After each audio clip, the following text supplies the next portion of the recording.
Hello, আসসালামু আলাইকুম। আশা করি সবাই ভালো আছেন। আপনাদের দোয়ায় আমিও ভালো আছি।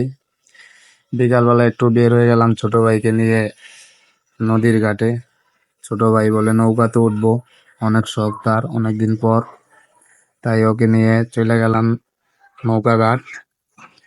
নৌকাতে উঠবো। নৌকা ঘাটটা অনেক সুন্দর। আমরা নৌকা ভাড়া করলাম। নদীর ওই পার যাইতে বলে 50 টাকা রিজার্ভ।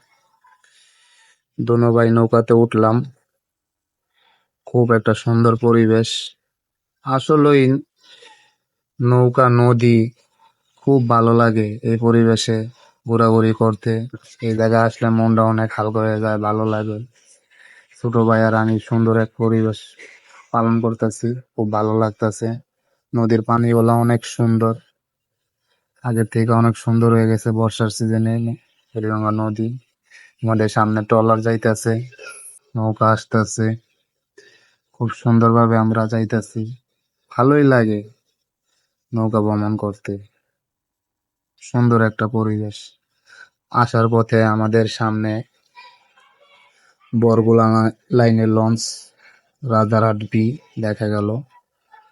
খুব সামনে থেকে লঞ্চটা দেখলাম, অনেক বড় লঞ্চ। লঞ্চটা অনেকই খালি, ঈদ সিজন না তো, এখন তো মানুষ নাই, দেশে মানুষ কম যায়। লঞ্চটা খালি, তেমন মানুষ নাই, অনেক বড় লঞ্চ। লঞ্চ